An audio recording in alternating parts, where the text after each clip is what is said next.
Hello and thank you for watching the Angry Rooster Creations channel. Today we have another fountain pen related video. We are taking a look at a sample of Noodler's North African Violet ink. This is a purple ink from the Noodler's V-Mail series. Now this is a ink sample that I got from Goulet Pens. It's been a while. I can't remember if this was one of the random ink samples that they sent me. I believe it was, but I'm not entirely sure. That maybe I might have chosen to purchase this one because at the time I was looking at a few different purple inks. And today we are going to test this ink on 5 different papers. And then I'm going to show a chromatography that I did of this ink and do a quick water resistance test with this ink. So the 5 papers we're going to write on today are going to be a 20-pound copy paper, a Pen Gear composition notebook, a Blick 50-pound white sulfite drawing paper, a Koh-i-Noor 50-pound sketch paper, and a Canson 98-pound mixed media paper.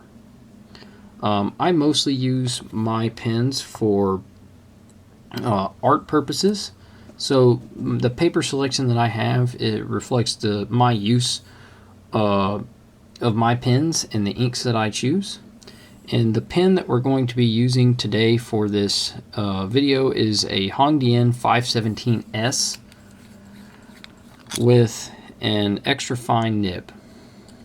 Alright, so without further ado, we'll get on to our writing samples. And for our first writing sample here, we are going to use the 20-pound copy paper.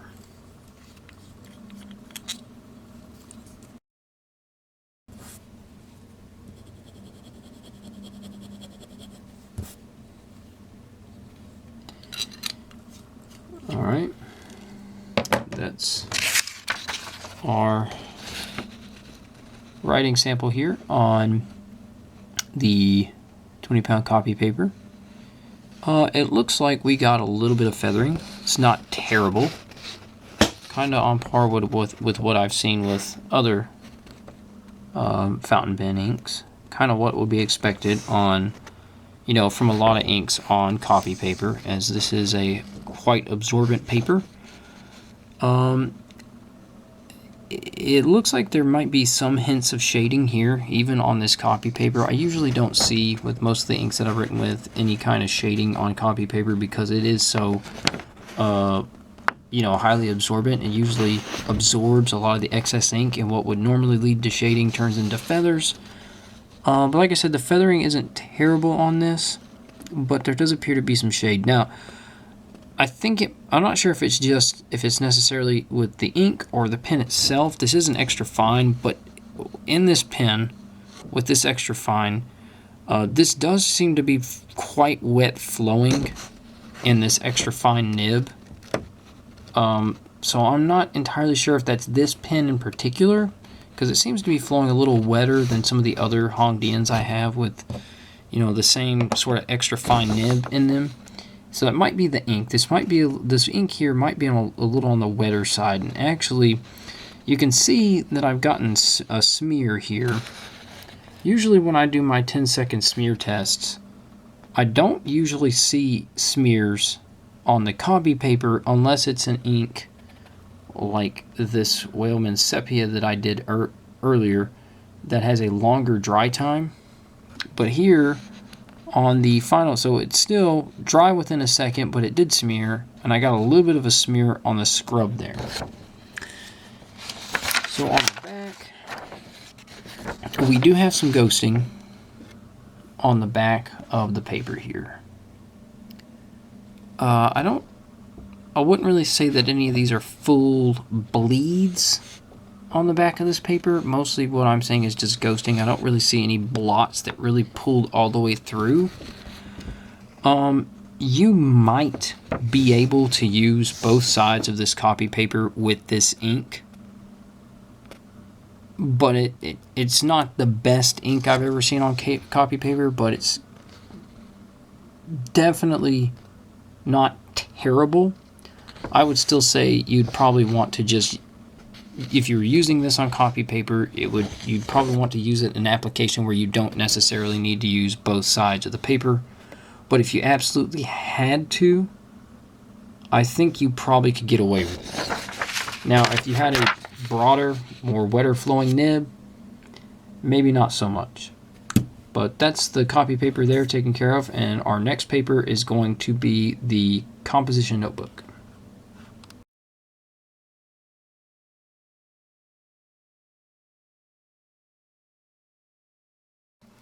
And now we are going to do the writing sample in the Pen Gear composition notebook.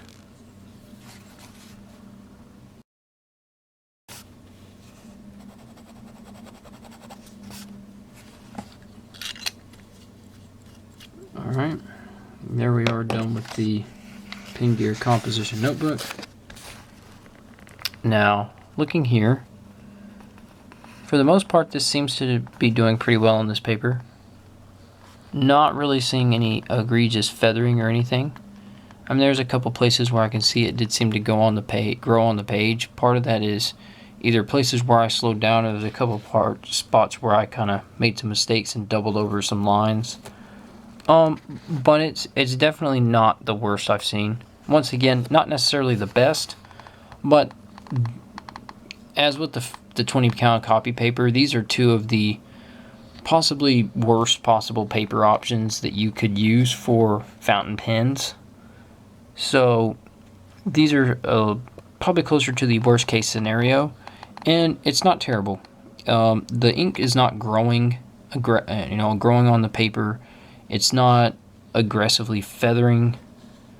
And like I said before, there seems to be maybe some hints of shading here, which, due to the more absorbent nature of this style of paper, I wouldn't necessarily expect to see that, but there is some here.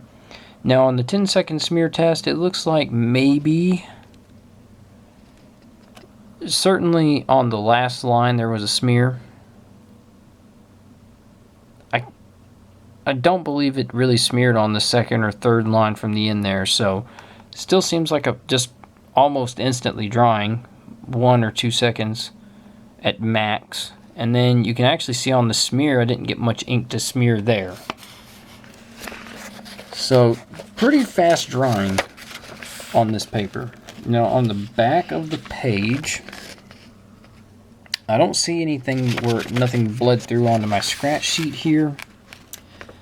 There is some ghosting over here on a couple of the letters, but it's actually not bad. Didn't really ghost too much at all. There are no full bleeds on this. From what I'm seeing here, I think you got a pretty good shot here at being able to use both sides of the paper, at least with this extra fine nib. Now maybe there's a couple ghost spots. If you had a really wet broad or wet medium or something, you might have issues with it bleeding all the way through. But with this extra fine, and probably I would say even maybe with a fine, you'd probably be just fine to be able to get away with writing on both sides of the paper. So all in all, using a notebook like this seems to be plausible with this ink. So, and that's going to do it for the notebook here. Our next paper is going to be the 50-pound Blick white sulfite drawing paper.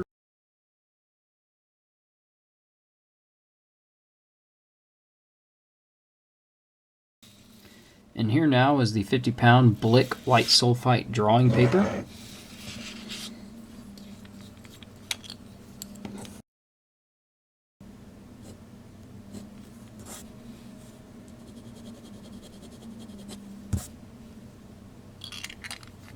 Alright, that's got us finished here with the Blick white sulfite drawing paper. Now, of the 3 art papers I have, this is the most absorbent. And so some fountain pen inks do sometimes want to maybe feather or grow on this paper. They're a little bit more on the aggressive side. This ink does not appear to be growing or feathering really at all Now, I can tell you, I said there was some hints of shading on the other two papers. There is some definite shading here. I'm not going to say it's the most shading that I've seen, but once again, this is an extra fine, so you're not going to see as much with an extra fine, but I can already tell, certainly on some of the places where my strokes ended, the pen strokes ended, you can definitely see there is a variation in the shade. So this ink does shade. If I had a more broad nib, I believe this ink would probably shade even more. You can see some shading in the scrub too. You can definitely see some shading here on the lines in my ink test. Though they may not show on the camera, hopefully they should show on the photo scans that I put in the video. It looks like down to the 4th line back from the end, so that would be the 7th line there. So 4 seconds. It's still wet after 4 seconds, so about 4 seconds to dry on this paper. Now let's see the back here. For the most part, it looks like there might be one little spot right here. What is that? It's the dot on that Noodler's right there, which would have been the apostrophe.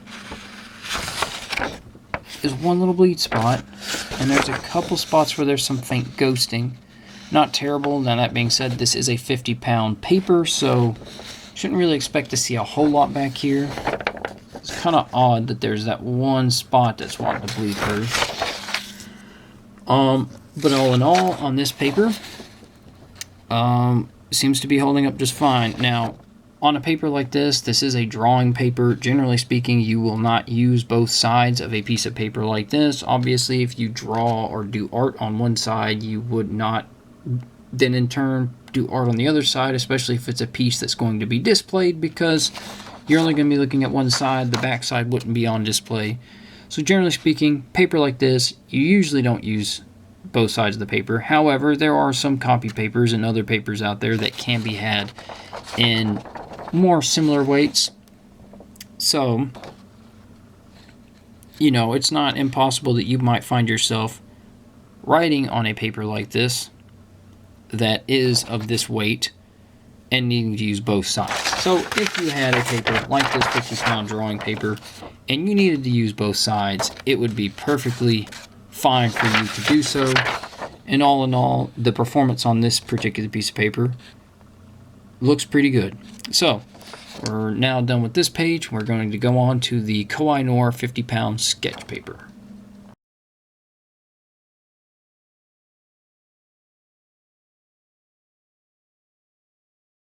And now here is the Koh-i-Noor 50-pound sketch paper.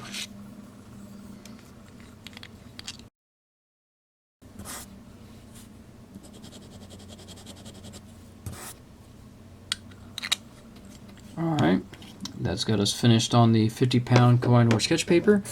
Now, this paper, I'm just going to tell you, this paper is far less absorbent than the other papers that I've already tested. So you are going to see, and I do see, more shading here. There's no feathering to see here, and no growing of the ink on the page, and I did not expect that based on all the inks that I have tried on this paper. This is pretty much par for the course with this paper. You can see some shading that are there at the end of Noodler's, the TH here, that N at the end of African, certainly the T in violet, that top leg of this T in violet here. There's quite a few places in here I can see some shading. Like I said, it's not the most shading that I've seen of any ink, but it's definitely a ink that does show some shading. Like I said, you would probably see more of that if you were using a broader nib, or if I was using a broader nib, I should say. Now on the smear test, we absolutely got a smear. Even the first line here, there was a little bit, but most of that smearing started on the 5th line there. So it looks like we've got 6 seconds till it dries good on this paper, and even prior to that, there's a few places where the ink was mostly dry, but not fully dry. You can kind of see that a little bit, and you can see our scrub smear here, where it was still fairly wet. when I smeared from that scrub. Now on the back, there is nothing on the back of this paper, and none of my inks, even the more aggressive inks that I've used, and in prior tests that I have done, nothing has ever bled through this paper. Now this is a 50-pound paper. I don't know if you can hear that. It is a fairly thin for a 50-pound paper, almost parchment paper-like, but it just has to do with the actual compound or formulation of this paper is how it gets that 50-pound rating.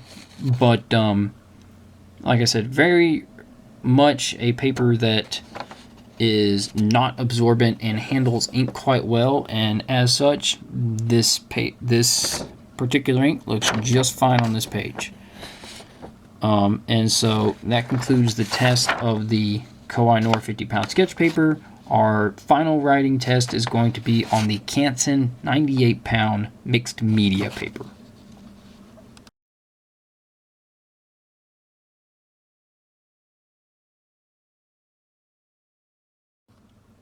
And now for our final test here, this is the Canson 98-pound mixed media paper.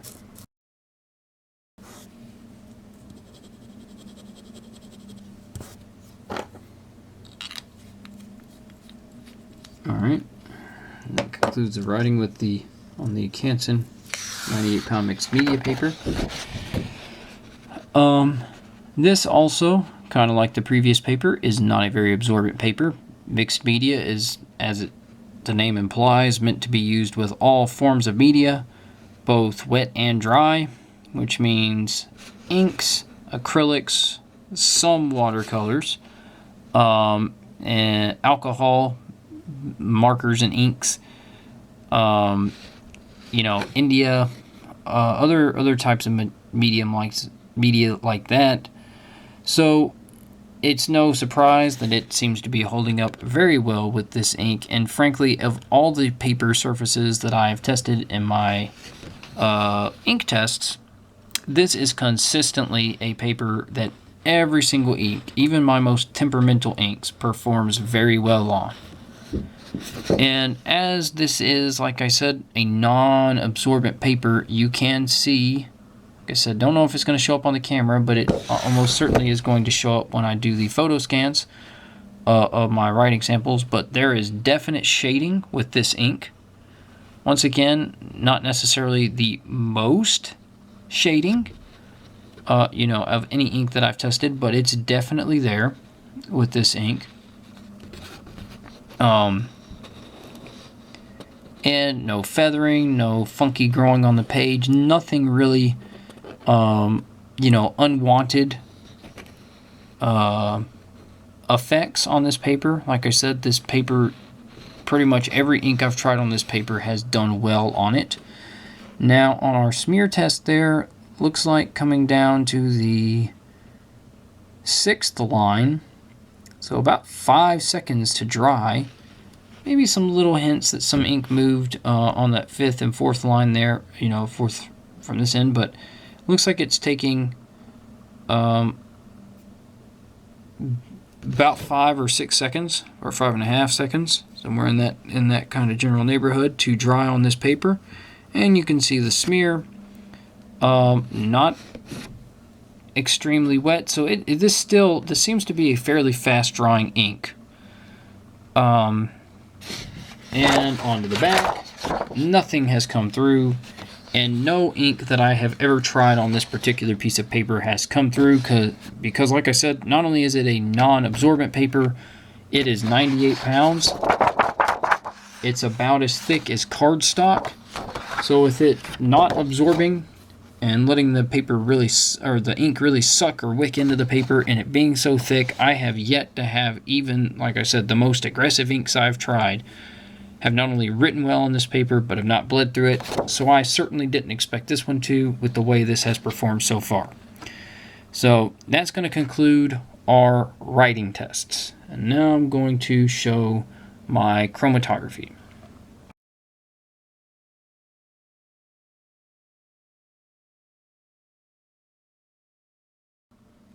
So now here is my poor man's chromatography. This is a a piece of paper towel, so it's not, you know, dedicated filter paper.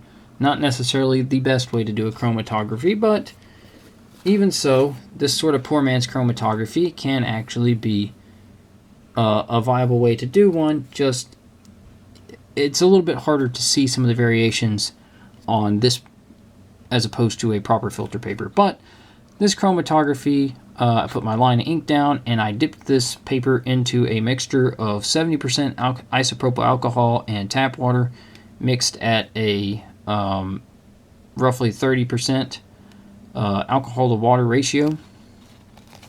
And as you can see, this ink didn't really move very much.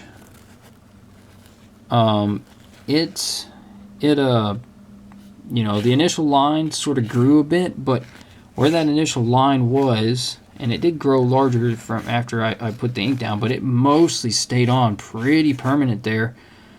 And what did sort of wick up is sort of a lighter color of purple. And then you have this dark purple at the bottom that seems to be more permanent. Now looking at my little camera screen, I don't know how this is going to show up because on the screen for the camera, it looks kind of blue, which is a little odd, but I guess I'll see that when I go to edit the video. But it's very much purple in person, and I don't really see any hints of a blue. Like, I would say that lighter purple is maybe bordering on getting close to a periwinkle, but it doesn't really have that sort of blue, kind of blue-gray in-between color that I would necessarily say isn't like a true periwinkle. So it's still purple. It just goes from like this darker, you know, violet color to sort of that kind of more subdued pastel lilac. And maybe that is part of what's responsible for the sort of shading that I've seen with the ink in this test. Like I said, not necessarily the most definitive chromatography due to the paper, but for what it's worth, there is my chromatography. And now we're going to move on to the water resistance test. Now we're going to do a quick water resistance test. Now, this is a scrap of 20-pound copy paper. I'm going to draw a grid on here. I'm going to allow it to sit and dry for 30 seconds. And then I'm going to take this pipette, drip some water on that ink. I'm going to let it sit on the ink for 10 seconds, rub it in, and then dab it off with a tissue, and we're going to see if any of the ink lifts or spreads on the paper.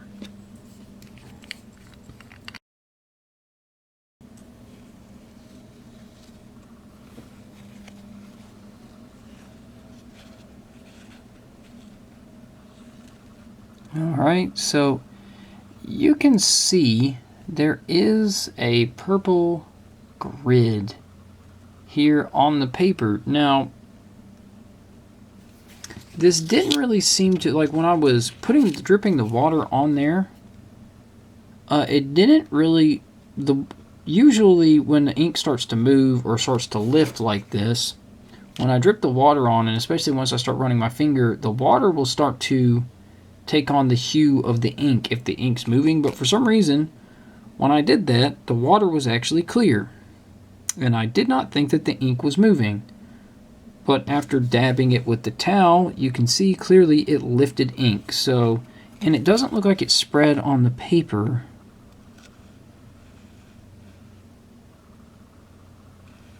But clearly some of the ink did come up. Not a lot. It's still very much on the paper. So, I'm not sure. I don't believe Noodler's lists this as one of their bulletproof inks. This might be one that they consider to be what they call partially bulletproof, where it's sort of more water resistant rather than waterproof, but I don't think this is one that was listed as waterproof. But I almost wonder if left for longer than 30 seconds, if this might even get more water resistant. Just based on what I'm seeing so far, it appears to be fairly water resistant. I'm not going to say that if you were to fully saturate this for an extended period of time, the ink would not wash off the page, but if you were just happen to be writing and maybe you accidentally spilled something on what you were writing, you're, oh no, if you were to dab it off really quickly, or perhaps maybe even just left it to dry without rubbing it in, pour off the excess, I think there's a pretty good chance that whatever you write is still going to be legible, even if some of the ink lifts, because, like I said, I wouldn't call this waterproof just based on the initial test here, but water resistant. I think this certainly falls into the category of being water resistant based on what I'm seeing here. Now, my sort of final thoughts on this ink. From what I've seen, it seems to perform quite well on a lot of different papers. Of the papers that I used it on, the copy paper was obviously the worst, but generally speaking, copy paper, cheap copy paper, is a paper that almost most fountain pen inks tend to struggle with. Because it's,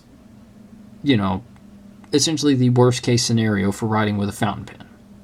But it wasn't terrible on the copy paper. And so as a daily use, daily writing ink, this one's not that temperamental. I think this would probably make a pretty good all-around general purpose daily use ink. And I personally do. Now, it's not the color on the copy paper isn't the best as much as some of the other papers that I wrote on, but I think this is a pretty color of purple. Now, that's what, getting back to that, I can't remember exactly. I feel like I looked at this ink and it wasn't listed as a bulletproof ink, so I think I didn't purposely purchase this ink.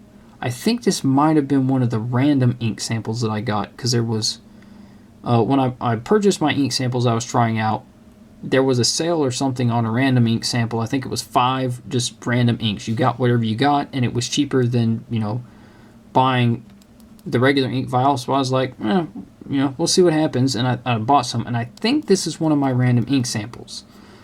Was this North African Violet. Now, I usually use my pens for drawing and for art. So I generally try to mostly look at inks that are listed as being permanent or, in some cases waterproof, and especially try to look for inks that are light fast, because if I use an ink for an art piece and it gets displayed or, just over time, I don't want the colors, the vibrancy to degrade. I want the ink to be permanent. Like I said, this ink is not listed as a bulletproof and eternal ink like some of the other Noodler's inks. So I'm a little bit interested to see how this is going to work out going forward, because I'm going to take the pieces of paper that I wrote on, specifically the Blick, the Koh-i-Noor, and the Canson, and I'm going to use them for a long-running light test, a light fastness test, where I'm going to tape them up in a window on the south side of my house for a month, so for 30 days, with that sunlight exposure over that time, to see what the effects on the inks are, as far as, do they fade, do they disappear, does the hue change? That's a video to look forward to in the future. As for this writing test, that's all that I've got for this one. If you've watched to this point in the video, I thank you for watching.